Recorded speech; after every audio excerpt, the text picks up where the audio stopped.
మరి వీళ్ళు ఇవ్వకుంటే ఎవరి కోసం అవన్నీ కలెక్టర్ అర్జీ పెట్టుకోలేదా మీరు? కలెక్టర్ మేడం మారింది, మొన్న రీసెంట్ గా వచ్చింది. ఆ మేడం సక్సెస్ఫుల్ చేసి ఇస్తారు అనుకునే టైంలో కలెక్టర్ మేడం మారింది. ఆ రోజు ఎంఆర్ఓ వచ్చిండ్రు, తెల్లారి వరకు 7-8 గంటల వరకు ప్రావీణ్య గారు ఇస్తా అన్నారు.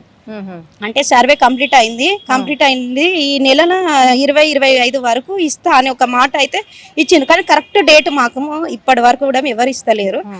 20-25 లోపు ఎలక్షన్ల కోడ్ ముందుగానే పంపిస్తా అని అంటారు. కానీ అది పడుతుందా, పంపిస్తామా, మా కాల నెరవేరుతుందా అనేది ఇక దేవునికి తెలియాలి. ఆ కళలన్నీ బతికేస్తాయి. ఇప్పుడు రమ్మన్నారేమో కదా నాయని రాజేందర్ రెడ్డి గారు? రమ్మన్నారు, ఆయన గురించే చూస్తున్నాం. ఎక్కడికి వెళ్తున్నారు? ఇప్పుడు ఎమ్మెల్యే క్యాంప్ ఆఫీస్ దగ్గరికి వెళ్తున్నాం. సార్ గారు ఏం మాట్లాడతారో ఈయన దాన్ని బట్టి మరి మా పరిస్థితి ఎన్ని రోజులు అని బతిలాడి ఆయన కాళ్ళ మీద పడదామన్నట్టుగానే పోతున్నాం. ఇక అదే ఓట్లేసేటప్పుడు వాళ్ళ ఇంటింటికి వచ్చి పడితే గానీ అది వచ్చే పరిస్థితి ఉందా లేదా అనేది భగవంతుడికే తెలుసు. ఓపెనింగ్ చేస్తే అయిపోతాయి కదా. అనేకమైన చెట్లు, చేమలు, అండ్లకెళ్ళి పాములు. ఇప్పుడు కూడా మీరు వెళ్ళి చూడండి, అనేకమైన పాములు ఉన్నాయి, పెద్ద పెద్ద పాములు. అవి అట్లకెళ్ళి ఇండాల కచ్చుడు చిన్నపిల్లలు. మొన్న రీసెంట్ గా ఇక్కడ నుంచి ఇక్కడ దాకా నా దగ్గర వీడియోలు కూడా ఉన్నాయి.